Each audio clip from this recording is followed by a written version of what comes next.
आसान आमाना काबिल साद एहतराम सामीन मुकर्रम,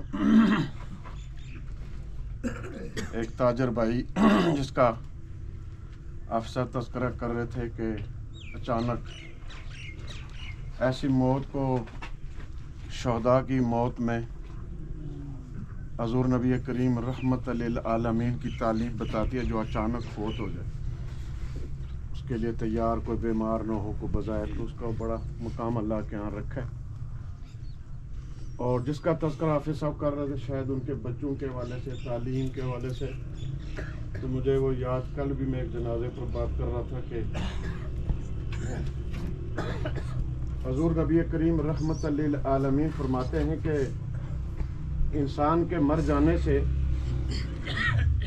उसके साथ उसके बहुत सारे मामलात और अमाल और सरगर्मियां मर जाती हैं, लेकिन 3 अमल नहीं मरते।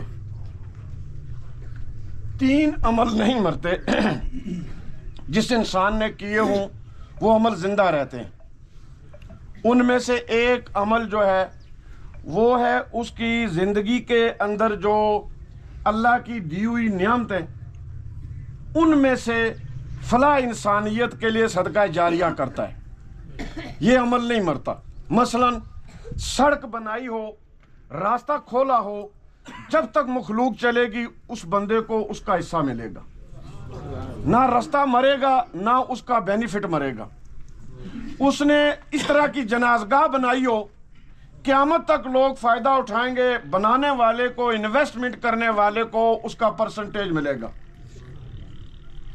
इसी तरह उसने मस्जिद अल्लाह का घर बनाया हो तो उसको हिस्सा मिलता रहेगा।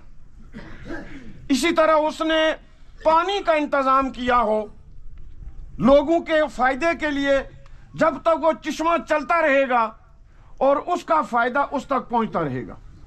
हज़ूर नबी करीम फरमाते हैं कि कोई बंदा इन्वेस्ट नहीं कर सकता, मालदार नहीं है, तो वो इस नीयत के इखलास के साथ कोई पौधा गुजरते हुए रास्ते के करीब इस नीयत से लगाए कि कुछ लोग साए में बैठेंगे, कुछ परिंदे खाएंगे, कुछ जानवर पत्ते खा लेंगे, तो अल्लाह उसको भी अजर देता है। ये भी सदका जारिया में है, माल और सबाब से लेकर उस पौधे तक।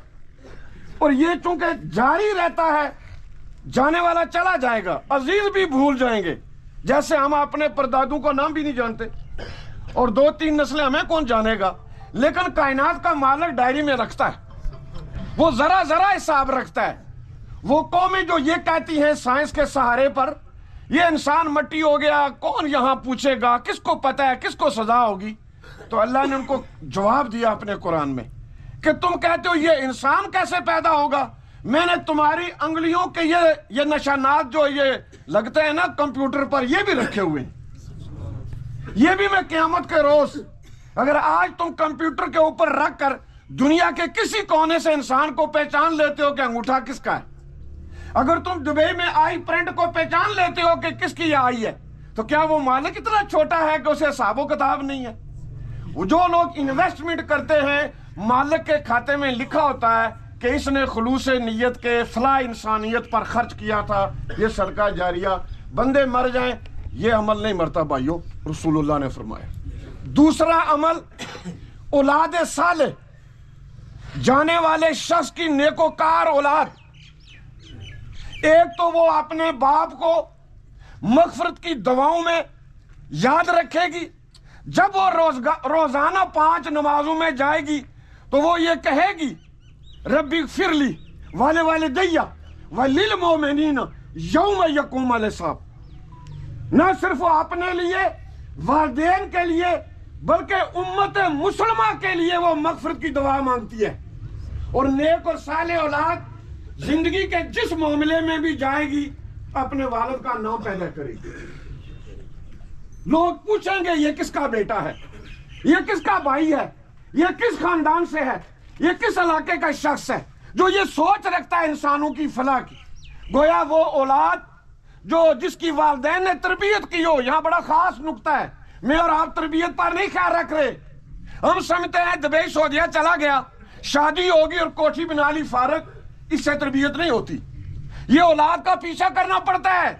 یہ دن کو کیا کرتا ہے, رات کس بستر پر گزارتا ہے, یہ پیٹ میں کیا ڈالتا ہے, یہ کن لوگوں کے ساتھ بیٹھتا ہے, کیا وہ ساری سرگرمیاں اللہ اور اس کا رسول پسند کرتے ہیں؟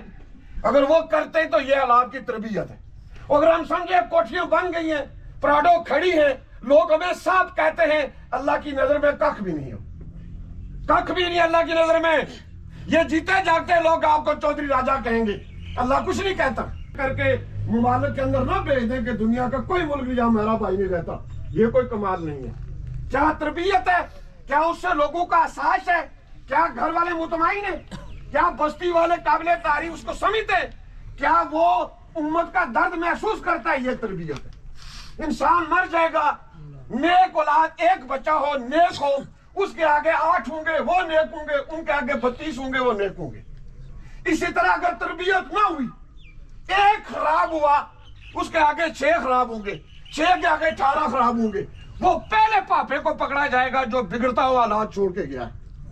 ایک والد حاجی صاحب ہو, حافظ قرآن ہو, نیکوکار ہو, لیکن اولاد صالح نہ ہو, بد کردار ہو, وہ حاجی صاحب قبر میں پکڑے جائیں گے اولاد کے حوالے سے.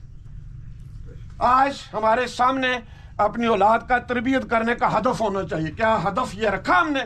اور تیسری بات, علم نافع, وہ علم, وہ سوچ, وہ فکر جو انسانوں کو نفع دے, نقصان نہ پہنچائے, خوف نہ بنے, تھریٹ نہ کرے, ڈرا کے نہ کرے, بلکہ انسانوں کو نفع پہنچے. انسان مر جائے گا, 10 بندوں کو نفع پہنچا گیا, اس کی اولاد اسے دوائیں دے گی, ان کی اولاد انہیں دے گی, پھر ان کی اولاد دے گی, وہ اس کا نافع علم پھیلتا رہے گا. سرکار فرماتے ہیں انسان مر جاتا ہے, اعمال بے شمار وہ کرتا ہے, زمینداری کرتا ہے, بزنس کرتا ہے, تجارت کرتا ہے, کیا کیا کرتا ہے, سارے اعمال اس کے مرنے کے ساتھ مر جاتے ہیں, لیکن 3 عمل نہیں مرتے. آؤ ان زندہ عملوں کو کریں اگر زندہ رہنا چاہتے ہیں. زندہ رہنے کے لیے زندہ عمل کرنا ضروری ہے. اللہ سے دعا ہے, جانے والا ہمارا تاجر بھائی, آخری بات, اللہ کے رسول فرماتے ہیں دیانتدار تاجر, ایماندار تاجر, وہ اور میں کل قیامت اس طرح دونوں اکٹھے ہوں گے. تجارت چھوٹی ہو یا بڑی اس کا نہیں کہا گیا, تجارت ہو, دکان کرتا ہو, رزق کماتا ہو, وہ یہاں کا تاجر ہو یا مکہ مدینے کا, اگر وہ دیانتدار ہے تو رسول اللہ کا ساتھی ہے. اگر دیانتدار نہیں ہے, ساری عمر مکے گزار دے, ساری عمر مدینے کا بزنس مین ہو, تاجر وہ دیانتدار نہیں ہے تو رسول اللہ سے اس کا کوئی تعلق نہیں.